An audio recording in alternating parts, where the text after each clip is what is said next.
Bitcoin just crossed $110,000. But this isn't just another price pump. It's not hype, it's not a meme, and it's definitely not a fluke.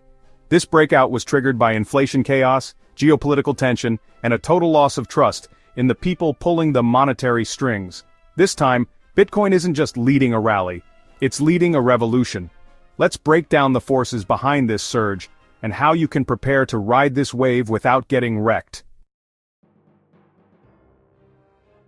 Bitcoin has shattered expectations.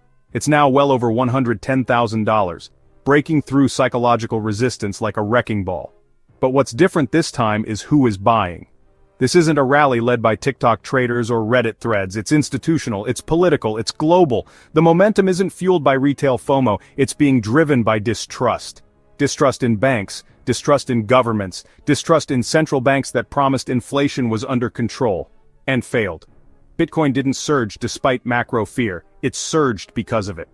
The market isn't seeking risk, it's seeking refuge, and it just found it in a decentralized 21 million capped asset. If you're watching this happen without a strategy, you're already behind.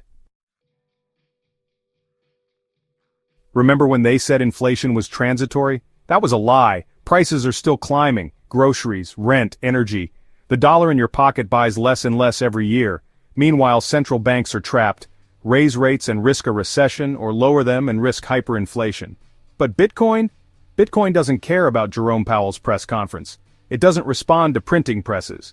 It isn't controlled by a committee. It's a machine, releasing new coins every 10 minutes on schedule with no political bias.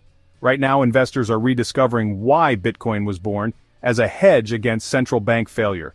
And with inflation fears back on the rise, Bitcoin is reminding the world that it isn't just digital money, it's digital resistance. Start tracking CPI release dates and Bitcoin price movements, you'll start seeing the pattern. While the West wrestles with inflation, the East is watching something else collapse: trust in China's economy. The Chinese yuan is weakening, the property sector is imploding, youth unemployment is at record highs, and capital, billions in wealth, is trying to get out quietly. That capital isn't going to real estate, it's not going into US bonds, it's flowing into Bitcoin, because Bitcoin isn't tied to Beijing. It isn't restricted by borders, it's money that moves without permission. We're already seeing surges in crypto trading volume on Asian exchanges. Wealthy families and corporations are using Bitcoin as a firewall against economic decline. As China falters, Bitcoin rises, because it offers something no government can sovereignty. Let's not forget the Fed. Jerome Powell is stuck between rate hikes and recession. He can't raise without breaking the economy, and well, he can't cut without fueling more inflation. This indecision has become Bitcoin's playground. Because while fiat flinches, Bitcoin just keeps moving, block after block, no intervention, no manipulation, no press conference needed. Every time Powell pauses, every time the Fed hesitates, Bitcoin gets stronger. Not because of technicals, but because of optics. Because it proves that trust in traditional monetary systems is fading. Bitcoin's ascent isn't speculative anymore, it's a statement. Let's talk about the rest of the market. Because when Bitcoin moves, the entire crypto ecosystem wakes up. Ethereum is surging, Solana is surging. DeFi platforms are seeing inflows for the first time in months. This isn't just a Bitcoin story, it's a crypto comeback. One triggered by macro forces but rippling into smart contract platforms, layer 2s, and real-world use cases. Capital enters through Bitcoin, but it doesn't stop there. Ethereum becomes the programmable layer. Solana becomes the speed layer, altcoins become the speculative layer, and if you're positioned correctly, this is where you can multiply your edge, without chasing hype. Watch tip: BTC dominance is key. If Bitcoin is rising but dominance is falling, alt season might be next. In Argentina, people are buying Bitcoin because their pesos are worthless. In Nigeria, crypto is used to bypass bank limits. In Palestine and Ukraine, Bitcoin is used when banks are destroyed. This isn't speculation, this is survival. In every region where financial systems break down, crypto demand spikes.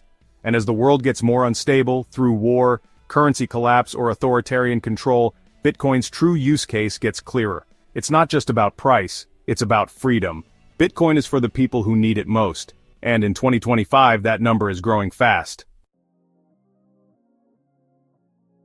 This moment is big, but that doesn't mean you go all in, because Bitcoin's volatility will shake out the greedy just as fast as it rewards the prepared. If you're up 3 times, take profits responsibly. If the market dips 20%, don't panic. Zoom out, stick to your plan. The winners in this cycle will not be the loudest, they'll be the ones with the most discipline. Start with a small allocation. Use dollar cost averaging. Don't chase green candles. And set real targets for exits and rebalancing. Here's your formula. Buy smart. Hold long. Rebalance often. Repeat. Bitcoin is a long game, not a lottery ticket. So here we are. Bitcoin's breakout isn't just a financial event, it's a signal, a warning, a door to a parallel system that's gaining momentum. Inflation is back. Central banks are bluffing. Global markets are wobbling. And Bitcoin? It's rising, quietly but forcefully, into the vacuum left by broken trust. This is the time to think clearly.